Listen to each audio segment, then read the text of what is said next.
Hi, I'm Jenny. I just graduated from college, and I'm still single. My mom keeps telling me it's time for me to get married, settle down, have 100 kids, that kind of stuff. Jenny, I can't keep paying your bills for you. You need to move out. But Mom... I assured her it was only a matter of time till I find the right person, but I knew that wasn't true. But come on, I rarely had time when I was in college, and after getting this new job, it's been all about work and home and nothing in between. I haven't been on a real date in years. But all my friends are married, and most of them actually have kids. Not one, they have two. It's hard trying to fit in at the dinner table. I feel left out. So, I decided to get back out there. When I told one of my friends, Lisa, she told me there was an event being hosted at this diner she went to. It was a mix and match dating game, and she watched it before, thought it was a fun way to meet new people. She told me to dress my best and meet her there the next Friday night.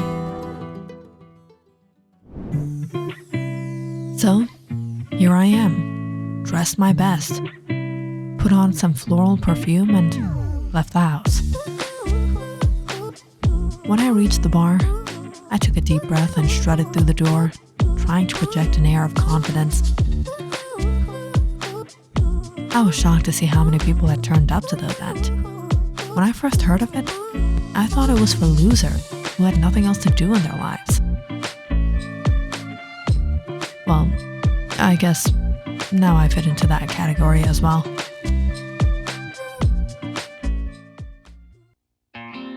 Alright, ladies and gentlemen, Crazy Date Night is about to begin.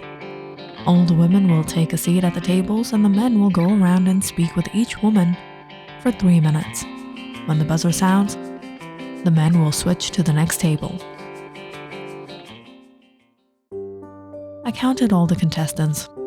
They numbered 10 women and 11 men, but none of them seemed to be my type. Lisa, I think I'll sit behind. No way, we're gonna have fun tonight. Come on. On Lisa's insistence, I awkwardly walked to one of the tables and took a seat. The buzzer rang and a man, much older than me, sat down.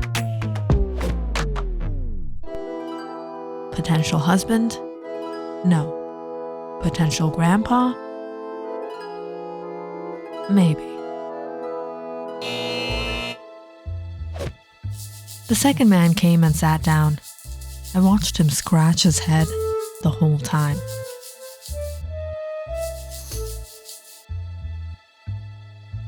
And just when he was about to get up, he was wearing a wig. Finally, on the third buzzer, I found myself sitting with a decent-looking gentleman. We spoke for those 3 minutes, and I found out he was divorced, had 6 kids.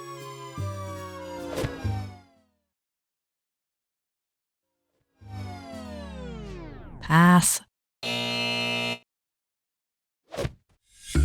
fourth man came and sat down. He watched me intensely with big, wide eyes. Didn't blink a single time. Even when he was sneezing and blowing his nose, he was staring at me. I sat there and peered at Lisa. She couldn't hold in her laughter back at the bar counter. I was beginning to lose hope of ever finding a perfect match, and this was definitely not the way I was going to find Rome. The buzzer rang, and the fifth man sat down. He had a pot belly that was bursting out of his shirt. and sweat rolled down his forehead. He couldn't breathe just from the walk from the last table to mine.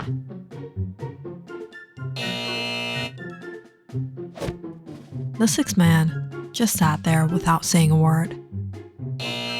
When he got up when the buzzer rang, I noticed he didn't even have a leg. He walked on a peg. I held my face and shook my head as I listened to Lisa burst out in laughter in the back. She was definitely going to pay for this. The eighth man was attractive, but he didn't talk much. I realized he didn't even speak English. The ninth caught my attention. He had come wearing a nice suit. His hair was brushed back. I thought I found the right match, just until the buzzer rang, and he got up. He walked to the next table as I watched him wearing shorts with his suit.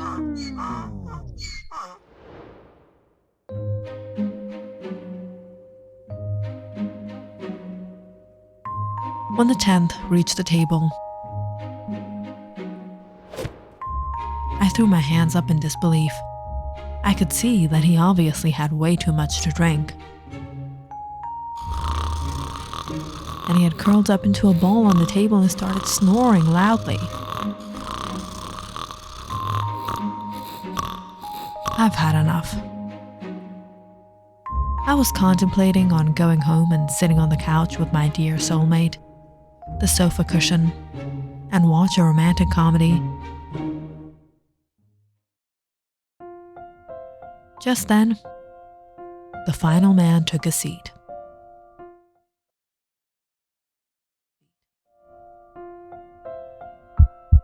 I don't know if it was a sheer coincidence, but he was the most handsome man I'd ever seen. He had a nice hairdo, wore fashionable clothes, he spoke eloquently, and he even made me laugh a couple times.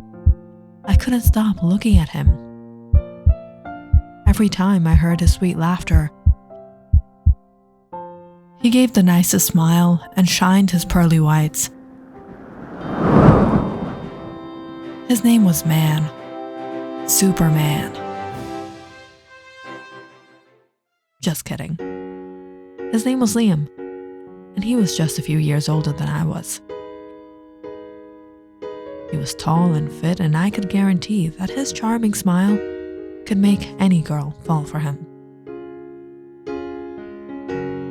I wondered to myself, how is it that a perfect man like him is still single? We ended up talking until near midnight, when the bar was about to close. He asked for my number and we arranged to go on a date the next evening.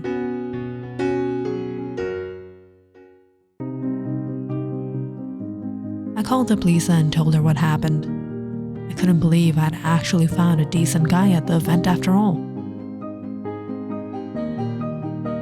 And the rest was history. The first few dates went very well, and we started dating regularly. Over the week, our relationship progressed pretty quickly. It all seemed as if we were made for each other. And after about 8 months, he proposed to me. And of course, I had to say yes.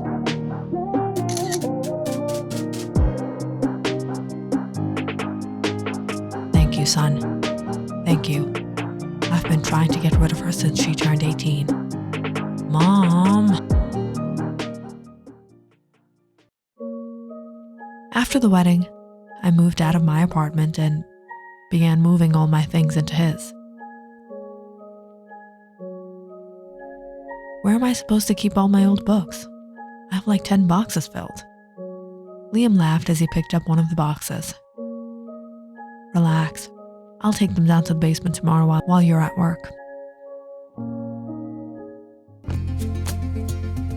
The next few months of our marriage went by in bliss.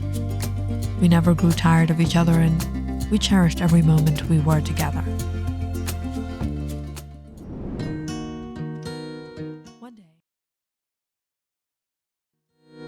One day, Liam told me he was heading out to get some groceries, just before he was about to leave. I told him I needed to get one of my books from the basement. "Oh, the door is locked. Just wait for me to come back. I'll get them out for you." When Liam left, I became a little curious. I noticed he always came up with some excuse or the other when I spoke about the basement. Every night, right before he went to bed, and early in the morning, for just a few minutes, and he would be back. Over the days, I started to wonder if he had a pet down there that he was giving food, or worse, was there someone else in the basement? It was early one of these mornings that I found my bed empty. I searched the house and heard a noise coming from the basement.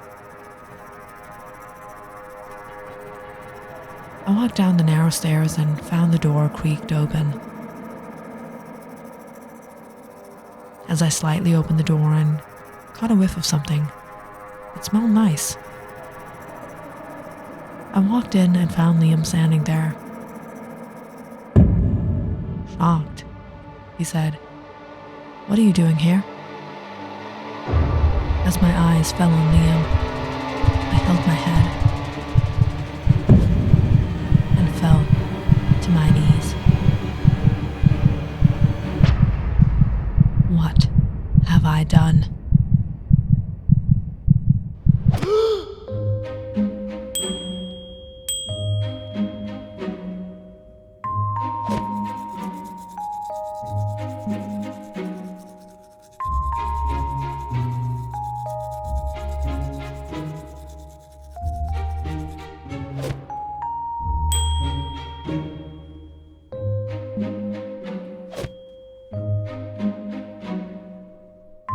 If you enjoyed this story, please like and subscribe to my channel and share this video with your friends and family.